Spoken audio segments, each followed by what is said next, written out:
Can the 2026 NFL Draft live up to last year's incredible group of defensive tackles? Stay tuned as we reveal the top 10 prospects in this class, and the best player on one of our lists might shock you. This year's defensive tackle class might not be as deep as last year's, but Ryan, there are some special names amongst this class that we have to get into. Before we dig into our rankings, though, what were your general takeaways? Because I felt like the more guys I watched, the more that had the recognition on lists from other media members or from some of these preseason NFL lists, I was kind of disappointed. Were you getting that same vibe? Let me ask you if I can make a parallel that you agree with real quick, okay? Okay. This class reminds me of the quarterback class this year in the sense of there's a lot of raw tools, but there's not a lot of like firm guys, in my opinion. I think there's like two guys and I'm like, yep, that's a first rounder. After that, you're like, okay, let's bet on ceiling and let's bet on upside, let's bet on traits. But there's not a lot of guys where you're just like, yes, that is a top 32 selection today. So I think it's a toolsy group that has a lot of growth that needs to happen in 2025. I think that's a really good way of putting it, and there are a lot of names that we have to bring up. I know that I'm going to probably anger you with a few of these, and I will promptly start us with my 10 through 6. Number 10, Zane Durant from Penn State. Number 9, David Oki from Arkansas, who transferred from Abilene Christian. Is it Oki or okay? Oki. Oak. It's Oki? Okay. Number 8, Keanu Tanuvasa from Utah, who transferred to BYU. 7, Tim Keenan from Alabama. And number 6, James Smith, also from Alabama. So here's the hard part about following up with that, Joe, is that I have all of those players on my list. We are just kind of all over the place on some of them. So okay, it's wait, I'm assuming that some of those players are in your top 5. One of those players is in my top 5, yes. Okay, all right. So you just want to read yours and then we can go back and forth here? Let's do that. Yep, so 10 through 6 for me. Number 10, I have James Smith, the interior defensive lineman from Alabama. Number 9, his teammate, Tim Keenan. I have Tim Keenan at number 9, the nose tackle out of Alabama. Ruben Bain, number 8, Miami. That is my guy right there. Number 8, Keanu Tanuvasa. You're a toxic person, man. You're I'm such a toxic person. I told you I was right. I told you I graded him as an interior. I told you I graded him as an interior defensive lineman, and I meant every word of it. Yes, he's not an edge. He's an interior defensive lineman. All right, continue, please. Finish your list. Keanu Tanuvasa, BYU at number 7, and number 6, I have Zane Durant out of Penn State. Okay. So, as you said, there's a lot of different directions that we can come in here with. Yes. I want to talk about James Smith from Alabama first, because I was really expecting, knowing the types of guys that you like as defensive tackles, I was fully prepared after I watched him to be like, oh, he and I are going to be on the same page. We're going to both have him closer to the 5 or 6 mark. Why were you not as high? I get the fact that his production was kind of atrocious. His disruption was very inconsistent. But if we're talking traits and if we're talking about ceiling, he has one of the highest ceilings of these like day 2 grouped guys because he's so fluid. He's got really underrated power. He's got a great first step. Well, here's the problem about summer scouting sometimes, Joe, is that you need to be concerned with betting too much on upside at times, because yes, I'm a big upside. You know, I'm a big traits guy, and James Smith has all those traits, which is why he was a former 5-star recruit that is at Bama, right? So like it's easy to see, and you see it in very small increments and very small sample size. But that's the issue, right? Is that there's a sample size issue right here, and I expect him to take a step forward, but I also expected Deion Walker last year to take a step forward at Kentucky, right? Like this happens every year where some guys take massive steps, some guys do not. So I think that I need to just be a little bit more in that middle ground of excited, but also got to see it at a higher sample size right now. So I like the flashes, but as of today, all they are flashes. Okay, totally reasonable. Keanu Tanuvasa is the next guy that like really has my attention. I watched him on Saturday as like one of my last guys. I'm so glad that I got to him because he was like a nice, like really fresh of breath air after watching some really bad defensive linemen like Xavier Harris and Daryl Jackson Jr., who just big and take up space. You thought Xavier Harris was bad? Did you think Xavier They're Harris was just big. They don't know how to play the position. They don't know how to use their hands. You know who he's like? Have you ever seen Gridiron Gang? I have not. Oh, so there's this really big inmate whose name's Swatowski. And people that are listening will know this reference. Okay. He is just this like 6'8" giant of a human being that they just tell to basically pick people up and throw them and to just meander around with his just size and physicality. But he has no idea how to play football. And that is Xavier Harris, man. Like, that guy looks like $1 million. That guy moves incredibly well. That guy is bull strong. All the traits are there, but like he doesn't know how to play football. Like, I don't know. I appreciate how we left him off our list, and we're still sitting here giving a nice breakdown of him. To stick to Tenubasa, who's now at BYU, which is a hilarious transition from one school to the next to go to your biggest rival. This was, I don't know how this didn't get covered more, one of their best defensive linemen leaving. He is strong as hell, does not have a lot of length, but man, I love the power that he brings to the table, dude. Like, he will run through offensive linemen, he will take up space, and he moves really well for a guy that's of his power profile. Well, he's really quick. Yeah, that was the first thing that I had written down was because he played mostly nose in BYU's system, and like they were a little bit diverse. So like he wasn't just playing like a 0-1 tech. Like he was moving around a little bit, but number 57 was mostly playing over the center.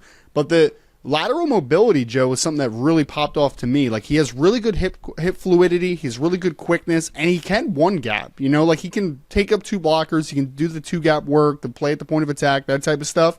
But he really can split a gap occasionally, right? So I do think that his quickness is unique. He reminds me a lot, I know we were texting about this, but he reminds me a lot of Harrison Phillips when he was coming out of Stanford. And Harrison Phillips has developed into a good interior defensive lineman in the NFL. He's now with the Minnesota Vikings starting. And he's he's listed 6'4", 301. I just don't think that he's 6'4". I'd say he's probably like 6'3", 300, give or take like 2 or 3 pounds on either side of the coin. But yes, quickness, good hands. I'm positive, and I don't have this in the background because it didn't say anything about it in the background, but I would be shocked if Keanu was not a wrestler at some point. Like, he just gave me wrestler vibes, you know? Like, he was definitely a heavyweight wrestler in high school. Like, there's no doubt about it. So, I like a lot of what I see. I will say, I did think he's a little bit inconsistent, but I think that inconsistency comes from, you mentioned it, he just doesn't have a ton of length. And sometimes when bigger offensive linemen are able to get inside on him, he's just not able to recover, right? Mm-hmm. So, like, he needs to be a really good hand fighter, which he is. He needs to have quickness, which he does. And I do think that he has some starter upside if he is able to continue to tap into it. But, yeah, it is a wild thing to go from Utah to BYU, man, on the other side of the Holy War this year, which is pretty crazy. Yeah, extremely, extremely chaotic. Why don't we jump into getting into our top fives here? I'm going to start us off with my number 5 guy, DeMonte Capehart from Clemson. I think that Capehart needs more buzz amongst this group of Clemson defensive linemen. And I know that he's not going to be in the same bucket as Peter Woods and TJ Parker, who could both be top 10 picks in this upcoming draft. But Capehart could be a back-end first-rounder, early second-rounder. He is massive, and for as big as he is, it is shocking to see how well that he can move. And I think that there is potential upside there with him maybe developing more as a pass rusher, but having a big body like that can take up space, that can take on double teams, that is immovable at the point of attack, that stuff is all super valuable. He just needs better awareness and to be a bit of a better finisher when the ball's near him. But when I've got a body that big, I almost don't even really care if he's not getting a ton of tackle for loss production, as long as he's clogging lanes and freeing up linebackers. I mean, obviously, he got banged up during the 2024 season, which is a big reason why he came back for 2025. Yeah. Joe, like, I remember talking about him last summer, and it's like he's big, physical, and explosive. So, like, those things are cells, right? And you look at it, you're like, that kid's going to play interior defensive line in the NFL. He just didn't take the jump I wanted him to, man. Like, I need a jump, right? Like, I need a jump. I don't dislike DeMonte Capehart, the talent. I just don't love DeMonte Capehart right now, the football player. So I need him to take a substantial step. I understand the intrigue there, but yeah, he's a wait and see guy for me right now. He's a little bit of a wait and see. So he didn't make your top 5. He did not make my top 5. Did not make my top Okay. 10 either. So yeah, he's not he's I'm on the outside shocked by looking in. that. Yeah, I mean, I'm shocked by that. dude, I had an early mid day 3 grade on him based on his film last year. I think that he could be a top 100 pick if he takes a sizable jump, but I just didn't think the film last year was top 100 worthy. Just didn't think it. All right. You're number 5. Number 5 for me. Oh man, we're about to have some fun here, Joe. About to have some fun. You ready for it? Dominique Orange, defensive tackle, Iowa State. All 6'1" and 3/4, 328 pounds of absolute chaos. I love Dominique Orange. He plays zero tech. He's a nose in the Iowa State system. He is so physical and so powerful. When he gets a runway, he is hard to stop in one-on-one situations. But the thing that really pops, Joe, is my guy can move for a nose, man. Like, there's some plays to the perimeter, both in the screen game and in the run game, where you're like, that's unique. Like, that's different. So this kid is a starting nose, and if he hits his upside, I think that he is a plus starting nose in the NFL. Like, he's got substantial upside that he still hasn't tapped into yet. Well, you say that you love Dominique Orange, but I love him more than you apparently because he's my number 4 guy. Dude, I mean, you talked about the build. He is a thick ass body that you can have in the middle of a defensive line. The movement stuff was what sold me. There are plays where he's hawking down screen passes. Like that to me was where I was like, oh my God. Watching him be able to pick up speed and track down and also read, to react to that well and have the awareness to read running backs to make plays. That's the stuff that's rare. You don't find nose tackles that can do these things. This is, I'm not comparing him to Dexter Lawrence, but this is a Dexter Lawrence level impact defensive lineman in my eyes. Like I could totally see a world where he is a top 5 nose tackle in the NFL in like the first 5 years of his career. Yep. How many nose tackles can move as well as him in the NFL? There's not many. You know what's weird about him, too, is he has no sack production because he's not asked to do it. But don't you feel like if he got opportunities, he could actually get after the quarterback a little bit? Like, I think he's a better athlete than Iowa State treats him as at times, right? Because they're just like, you do all the dirty work. You do the dirty work, and then I think they had like number 11 playing a lot of defensive end, who was one of the who is actually a kid that had transferred out, and like they just allow other guys to get a little bit more diversity to their game as far as being pass rushers. But I think Dominique Orange does have some upside in that department as well. Okay, so he's my number 4. Who is your number 4? Number 4 for me is a guy that I know is going to be higher on your list, so let's have the conversation. Christen Miller, Georgia, is a kid that made your top 5. I was all ready to be. I remember we talked about him on the live battle. stream. We talked about him on a live stream, and I'm like, I like Christen Miller. He's very toolsy. Like, there's a reason, again, that he was a high-ranked recruit that is now at the University of Georgia. There's a reason. I just wasn't there of, and I'm still not there of, this is a first-round pick, potentially, yet. Like, he has upside. There's no doubt. I mean, he's 6'4", he's 300 pounds, he's got long arms, he's explosive. Like, everything's there.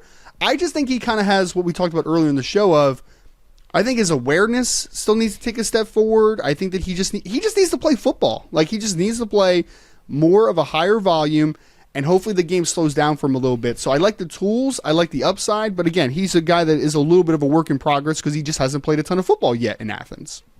So here's the chaotic part. He is defensive tackle 2 for me. I am such a Christen Miller fan. Now, I didn't put a first-round grade on him. I've got an early second as well as with a couple of other guys because like I just tried to be very sparing about dishing out first round grades this year. You just mentioned there like long, fluid, flexible, moves really freaking well. The pad level, awesome for a guy of his build. He's not a massive defensive tackle, but for what he is, he's listed at 6'4". For him to stay as low as he does, especially against the run, amazing. I think he is so disruptive, and the Notre Dame game was a really good example of this, going up against a team that had pretty good interior offensive line play. Not guys that were going to go on to be like high draft picks, but pretty good for college standards. Sure. And he was blowing up every single inside run. He was getting penetration, he was splitting gaps, he was getting upfield, and he was just being disruptive. He wasn't on the field that much. He's one of these guys because there were so many defensive tackles last year that were key starters that moved on, that fit into this combo of he just needs a little more playing time, and then I think he will really ascend. If I'm willing to put an early second on him, that is where I see that growth for him becoming a late first rounder, or maybe even higher than that. Can I say that I hated the Georgia interior defensive line rotation last year? I hated it, man. I didn't get it.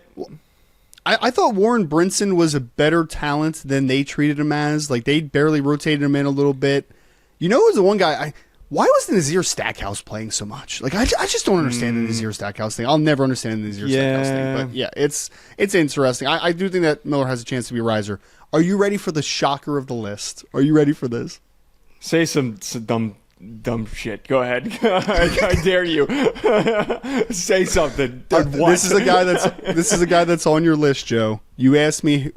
You said there's a guy in your 6 through 10 that made my top 5. Okay. I hate that you do this, man. I text you. Stop.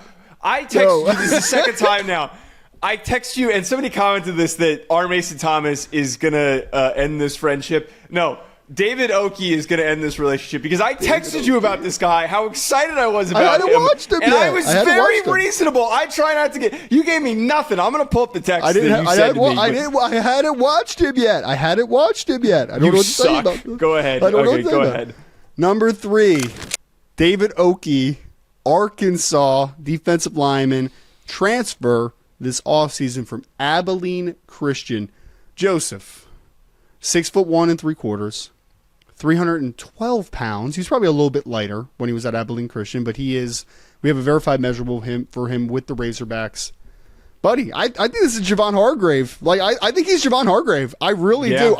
I hated how Abilene Christian used him at times, because I think that kid has some incredible movement skills for his body type, man. Like, his first step and his ability. You know, they asked him to slant outside shoulder on tackles a lot, and he would win the edge, man. And he would win, and he would get pressure on the quarterback. It is a unique player for his body type. He is bull strong. If you watch the first game last year, this is a key here, right? This kid beat up on FCS players. He should. He's an NFL player playing against FCS players, right? Like, he should be beating up on those dudes week in and week out, and he did. The game, though, that you have to watch is the first game of the year last year. He played against Texas Tech, Joe. And Texas Tech, Big 12 program, not a great offensive line, but they did have an offensive lineman that was drafted this past cycle in Caleb Rogers, so it's not horrible, right? Like, there's some NFL-esque talent on that team. And they were so frustrated with David Oki. I don't know if you noticed this during the game, but, like, he was chirping at them throughout. And these offensive linemen were taking, like, a little bit of some, I don't want to call them cheap shots, but, like, a little extracurriculars at the end of some plays, because he was frustrating the hell out of them, man. I am enamored with this kid. I have a top 50 grade on this kid, and I think he could be a top 32 player when all is said and done. I love David Oki. Well, I feel gross now that I was so excited about him, and I tried to calm down, and you managed to outdo me. The text message that I exchanged that I had with you was, David, I texted you, David Oki. You said, haven't watched him, and I said, he's worth it. You said, really? Like, how much? He moves really well. I literally just flipped him on. First 2 plays against Texas Tech, they've got him doing stunts. So you mentioned there, to have an defensive tackle be, like, of his, like, thickness, to be the one who is looping in a stunt like that, outside shoulder of a tackle. It's like, I was like, okay, well, I wasn't expecting that to happen. I thought that when you flip on the tape, you're kind of expecting this compact, stumpier FCS interior guy where he was aligned, that he was just going to be, like, beating the hell out of the center. Like, that was what I was expecting. But there is immense pass rush potential with Oki, and there is also a ton of gap penetration potential with Oki. This is a guy in a 4-man front that I think is just going to be problem after problem after problem. When we talk about, like, the builds that we look for in defensive tackles, you're kind of going for a couple different body types. This is the one that I think is the most frustrating to what you said. The Texas Tech game was one that I watched.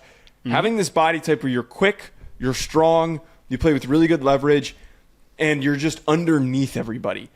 It is the hardest thing, as everyone always says in football, low man wins. It is hard as hell to try and get under somebody like David Oki, who can move faster than you off the snap and will stay lower than you throughout the play. So, this is a player who, as you just said, I'd be willing to go as high as you are as top 50. I'm 100% willing. I won't even argue with that. Yeah. I just tried to be a little cautious of this guy's transferring up. Had good production, but not great production. I want to see what he does at Arkansas this year. So quick shout out to Abilene Christian, by the way. They had a really good front seven. I was like, oh, okay. Like the Jerry Lawson kid, 95, transferred to Louisville this offseason. Their linebacker number 1 transferred somewhere FBS as well. So like they had a really good front seven for an FCS program. So yeah, shout out to Abilene Christian and the defensive line and linebacker coaches there. Holy. Okay, out of respect of the list, yes, I am not going to read who my number 3 is. Because I already know who it is, and it's going to piss me off so much. Your number 3 was David Oki. Yes. Yes. So my number 3 is... Why don't you share your number 2, and we talk about your number 2, and then we will get to your number 1, which is my number 3. Number 2 for me is Caleb Banks, the defensive tackle out of Florida. Joe, we have a verified on him of 6'6" and a quarter, 333 pounds, and he has like 34+ inch arms as well. So this is how you draw it up, folks. And despite him being a taller player, leverage isn't a massive concern. Like, there's some times where he comes off the ball a little bit high, but like otherwise he's got really good flexibility through his hips, so I'm not worried about leverage and playing with good pad level, that type of thing. Caleb Banks could be a top 10 pick in this class if he takes a step. I do not think he's there yet, Joe. I don't. I think that he is a firm first-round player without question. I would even say a top 20 overall player. No, he's definitely a top 20 overall player. But I would say if there's a draft today, I think he's a top 20 pick today. The kid's outrageously talented. Like, outrageous. Started his career at Louisville, has played the last couple years at Florida. He's had okay production, but not great production. I think he had like 7 tackles for loss and 4.5 sacks last year, but only like 21 tackles. So, like, he's had some flashes, but it hasn't been actualized to the production that he should have from his physical profile. But this kid is explosive, he's long, and his upside is crazy. So, yes, he could be a top 10 overall pick when all is said and done in this class. I'm obsessed with Caleb Banks. He's my number 1. I know you are. What gets me excited, everything that you just said. Mm-hmm. The size and the way that he's able to move at 6'5", 330 pounds plus. Like the fact that he's able to move as if he was 30, 40 pounds lighter and a couple inches shorter for a longer defensive tackle, I think his leverage is fantastic. The defining factor for me, and I know that this is not like super sound scouting analysis, there are always like a couple of guys every cycle that I watch and I go, oh my God. Like Deion Walker. And no. Deion Walker was not one of those guys. I was high on Deion Walker, but that was a mistake. But I was not this high. Where you watch him and you just say to yourself, like, this is unbelievable. Blown away. Sure. Jeremiah Love was one. C.J. Allen was the other. Those are probably the total of the 3 of the class. I was so just enamored by how well he moved. You've compared him to Chris Jones. I think that type of sack production, run defense production, all of that stuff is attainable for Caleb Banks.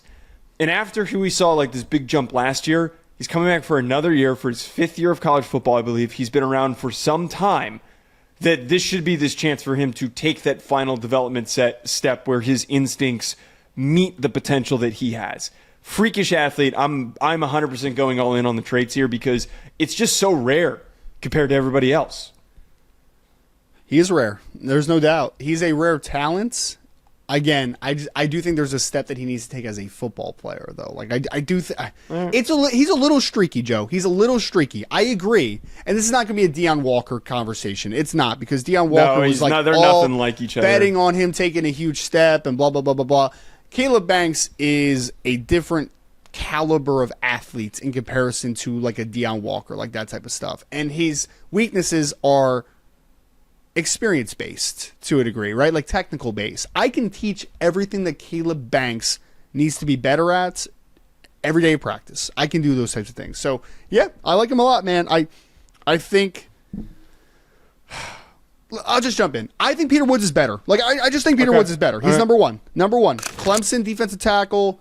He number 11. I think he might be changing his number this year. Actually, no, maybe not. Maybe I'm misreading that. But so number 11, 2 years ago, Joe, in a deeper defensive line room, Peter Woods was so good that they couldn't keep him off the field. So he had a huge role 2 years ago for Clemson. Last year, he's a starter. But where did he start, Joe? What position did they start him at for some odd reason the majority of the time? At defensive end. Why? Why was that a thing? You know why that was a thing? Because this kid, for being 6'3" and 310, 315 pounds, this kid's explosiveness is outrageous. And he's got flexibility where he can win outside shoulder occasionally, even though that's not going to be his best role in the NFL level. His best role in the NFL level is going to be as a playmaking 3 technique, a guy that is going to win one gap, a guy that wins with his first step and his flexibility. I think this kid is about as easy as an evaluation in this class. Like, again, body type wise, he's a little bit shorter, obviously. But he is dense. He's physical. He's explosive. He's a playmaker. He's got backfield production. He's played all over the defensive line at Clemson. I think whether you are a 4-man front, a 3-man front, this is a type of kid in Peter Woods that can come in and can be a difference maker on day one. So I am all in on Peter Woods, interior defensive lineman from Clemson. I'm not going to argue with any of those points because I 100% agree with you at the burst. Like the first step that he plays with is fantastic. The disruption is consistent. The power that he has, again, we talked about leverage for Oki. The same thing applies here for Peter Woods. But where I have pause, a lack of length is something that like I factored in here.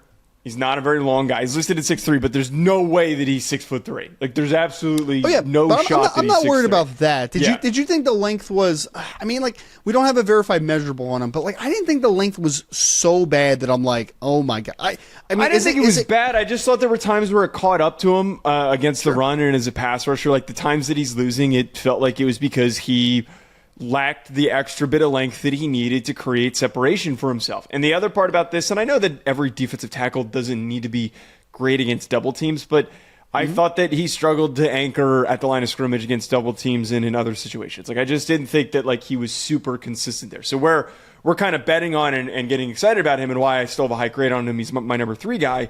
He could be a really productive pass rusher and then somebody who's so quick off the snap that he's blowing up run plays. But there are times where I felt like there was a lot left to be desired with the way that he was able to hold his ground against the run. Some of us are wrong at times, man. This is one right here. Okay. This is one. Okay, if he's as good as you're projecting him, though, he's going to get double teamed. Is he not? Is he not going to get double teamed if he's as good as you're projecting him to be? This is a top 5 player in the 2026. I don't agree with NFL that. draft class. I can't get behind that. I'm sorry. This is where you and I wait. You made this comment before we close out. You made this comment and it bothered me recently. Oh, you thought that he was better than Mason Graham, and that I don't agree with at all. No. I said he's more physically gifted than Mason Graham. I did not say he was a better football player than Mason Graham. There's a big distinction there. But I don't even totally agree with that. I thought you don't think he's more explosive than Mason Graham? You don't think he's more explosive than Mason Graham? I thought Mason Graham was a lot more flexible, and I thought that he was a lot more.